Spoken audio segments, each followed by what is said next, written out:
Hi, and welcome back. Session 2, week 1. Of course, I'm Dan from Awareful. And how's your week been? Well, how's the last few days been at least? Did you manage to give any of that systematic training of the mind practice a go? You know, the breathing practice? If not, no worries. It's just wonderful to have you back.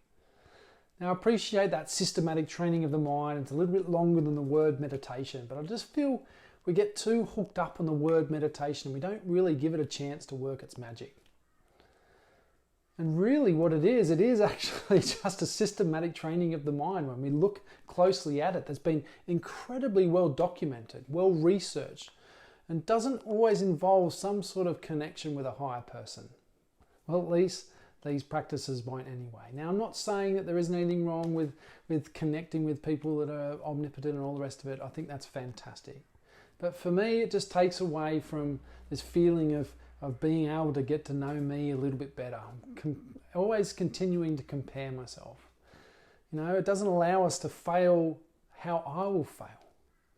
Or as Pema Trojan puts so eloquently, you know, failing forward. You know, making sure we're failing on our own terms rather than failing because of someone else's game. So a little bit about the mind. And the bits I'm going to be talking to you about today are from the human given psychotherapy perspective, or what I've learned from that therapy in particular. And we're going to look at a particular system called the limbic system. So we have this amygdala, and to use Dr. Rick Hanson's wonderful hand model, and I'm going to do my best to describe the brain.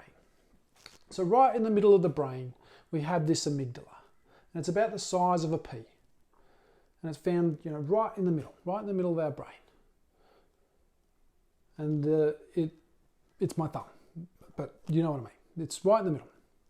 And wrapping around it is this higher cortex. Now, the amygdala is better known as the fear center, or at least also known as the fear center, as scientists believe that this is where the feeling of anxiety and fear is created from. And it's also understood that an overactive amygdala is found in people with conditions like generalized anxiety disorder, or the condition that I suffered with for such a long time, this reoccurring acute anxiety disorder. Now, we have another part of our brain called the thalamus, and it sort of sits a little bit behind the amygdala, and it's known as the relay station, as it relays all the information, all the senses, all our eyes, nose, taste, feelings, all the rest of it, and it goes through the thalamus. And the new neuroscience of the relationship between the thalamus and the amygdala and the higher cortex says that as the thalamus receives information, it sends it onto both the amygdala and the higher cortex at the same time, although the amygdala receives it first. Why? To assess whether you're safe. So the information goes through what we call the security guard, the amygdala, and the security guard makes a quick decision, safe, not safe. And if it decides not safe, it begins to disable parts of the higher cortex, what we call the CEO, or the rational mind, to help keep us safe from harm. Now, why does it disable the CEO's decision making? Let me use an example. So let's say we're cave people again, and we come out of our cave and we start foraging, and then all of a sudden we hear a twig break a little way away. The thalamus sends a message to us of this twig breaking. The security guard goes, "Whoa, I don't like that." And maybe you freeze. Or maybe you just catch a quick glance and you see it's a saber-toothed tiger looking at you. Now, if the CEO was involved, you know, more than likely it wants to know more about the information before it makes a decision. A little bit about the weight. Has it fed yet? Its height. So it could assess its speed. But unfortunately, by that stage, you're lunch, right? So the security guard literally cuts off the messages to the CEO and has 3 key choices: fight, flight, freeze, or tend, which women can do. Unfortunately, men haven't evolved that part of us in the last 20 million years.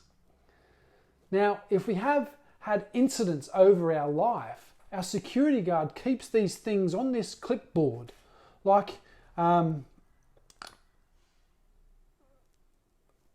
he's, you know, obviously security guards, if they've thrown people out, if you've worked in security like I have, you have a clipboard of all the people that you've chucked out before. And you have this clipboard close to hand so you can check people as they're coming and going. And as you can imagine, everything that's going on in your environment, the security guard's continually checking this clipboard to make sure everything's okay. But if there was a particular bit of information which matches what has been put on this clipboard, then this sets off this fear function and puts us into that heightened state of awareness, purely to motivate us to get through this issue. So the thalamus receives the information, the amygdala receives it first, makes a quick judgment call, shut down or not shut down. Now the shutdown is the release of hormones from our adrenal glands along with other parts of the body, of course, which get us into that heightened state, get us prepared for action. Now the problem is that this action, whilst 10,000 years ago was incredibly handy, it's not as handy now, as we can't just run it off. We can't fight it off. And we get left in this state of anxiety and stress with no tools to manage it. So let me give you an example. So you're bitten. Maybe it was someone at your work, maybe it was your missus, maybe it was your kids. And at that point in time, you feel absolutely justified in what you said and how you reacted, and that was their fault and they should have done all this. And all of a sudden you begin to calm down. And the CEO starts reattaching, the higher cortex starts reattaching to this amygdala and starts going, rightio, so what happened here? And then it goes, oh, you said that? Right. Let's think of a million ways to get out of this. Maybe it was their fault, maybe it was my fault, maybe it was blah, blah, blah, blah, blah. And it goes on and on and on and on and on. And this is this process of reattaching this rational part of our brain to really what's going on. So as we begin to recognize this amygdala or the security guard firing up, you might feel maybe you have this sense of your heart beginning to race. Your breathing starts to get shorter. You start sweating or getting, the tingly, shaky hands and legs. Wonderful messages that you're in this response system and you need to try to calm that system down. So what we're going to look at is a wonderful practice we call the 7-11 or 7-11 breathing practice. Now this 7-11 practice, it stimulates our relaxation response and counteracts the anxiety or our stress response system. So for 7-11 breathing, what we do, we breathe in for the count of 7 and we breathe out for the count of 11. And science has shown that what this does, that out-breath stimulates the relaxation system within us, giving us an opportunity to bring in that rational mind a little bit faster. So we don't jump to conclusions that may end up leaving us like hostages to our disruptive emotions. So get comfortable. It can be done with your eyes open or closed. And all I ask you to do is follow me. I'm going to do it 4 times and then I'd like you to do it for yourself 3 times. So again, with me, we're just going to breathe in for 1, 2, 3, 4, 5, 6, 7. Out 1, 2, 3, 4, 5, 6, 7, 8, 9, 10, 11. In 1, 2, 3, 4, 5, 6, 7. Out 1, 2, 3, 4, 5, 6, 7, 8, 9, 10, 11.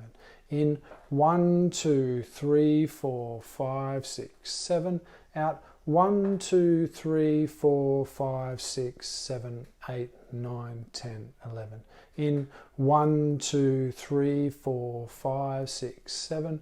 Out 1, 2, 3, 4, 5, 6, 7, 8, 9, 10, 11.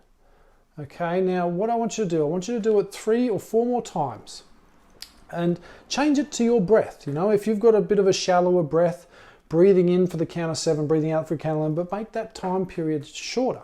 If you've got big, deep breaths, then make it longer. Okay, but I want you to do it 3 or 4 times and I'll give you some time to do that and then come back to me when you're finished. Okay, over to you, please. 3 more times or 4.